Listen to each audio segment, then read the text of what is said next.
ఈరోజు చైత్ర అమావాస్య.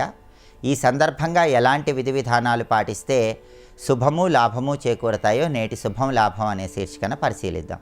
చైత్ర అమావాస్య నాడు గంగా స్నానం చేస్తే అద్భుత ఫలితాలు కలుగుతాయని ప్రామాణిక గ్రంథాలు తెలియజేస్తున్నాయి. అయితే గంగా స్నానం చేయలేని వాళ్ళు దానికి ప్రత్యామ్నాయంగా ఈరోజు స్నానం చేసే నీటిలో కొద్దిగా గంగాజలం కలుపుకొని గంగా గంగా గంగా అని మనస్సులో స్మరించుకుంటూ స్నానం చేసిన గంగా స్నానం చేసిన విశేషమైన ఫలితం కలుగుతుంది.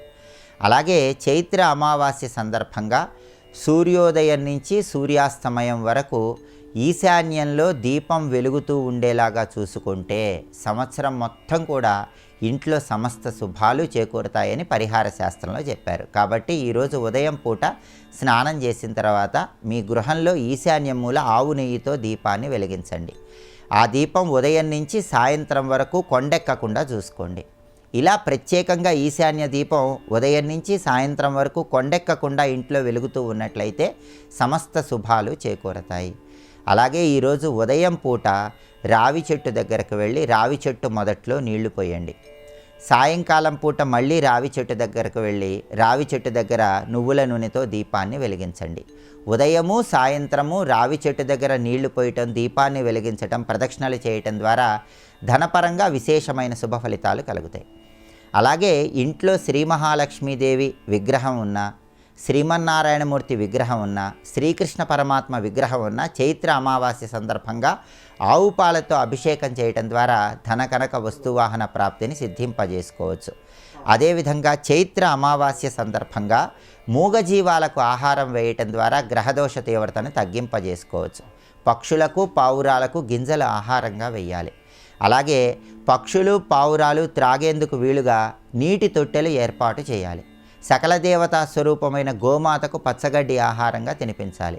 చైత్ర అమావాస్య రోజు మూగజీవాలకు ఆహారం అందించడం ద్వారా గ్రహదోషాలు తొలగిపోయి పితృదేవతల అనుగ్రహం కలుగుతుంది.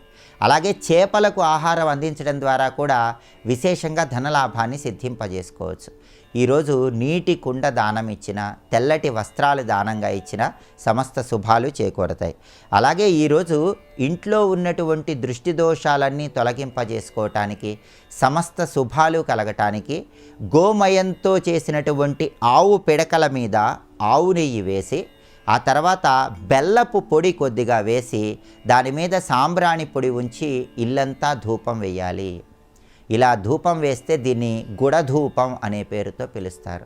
చైత్ర అమావాస్య సందర్భంగా ఈ గుడధూపాన్ని ఇంట్లో వేయటం ద్వారా గృహంలో సానుకూల శక్తులను పెంపొందింపజేసుకోవచ్చు. అలాగే చైత్ర అమావాస్య సందర్భంగా పూజామందిరంలో దీపం వెలిగించేటప్పుడు కూడా ఒక ప్రత్యేకమైన విధి విధానం పాటించాలి.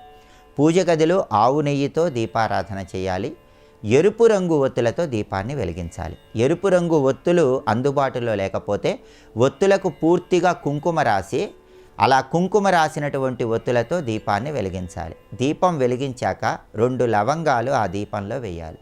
కుంకుమ పువ్వు పొడి కూడా ఆ దీపంలో వేయాలి. ఇలా ప్రత్యేకంగా చైత్ర అమావాస్య సందర్భంగా ఈ దీపాన్ని పూజామందిరంలో వెలిగించినట్లయితే శ్రీ మహాలక్ష్మీదేవి సంపూర్ణమైన అనుగ్రహం కలిగి సమస్త శుభాలను సిద్ధింపజేసుకోవచ్చు.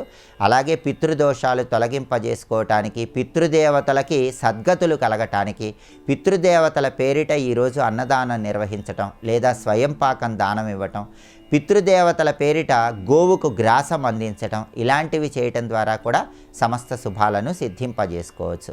ఈ ప్రత్యేకమైన విధి విధానాలు పాటించండి. చైత్ర అమావాస్య సందర్భంగా పితృదోషాలు తొలగింపజేసుకోవడంతో పాటుగా శ్రీ మహాలక్ష్మీదేవి సంపూర్ణమైన అనుగ్రహానికి పాత్రులై విశేషమైన శుభ ఫలితాలు సిద్ధింపజేసుకోండి.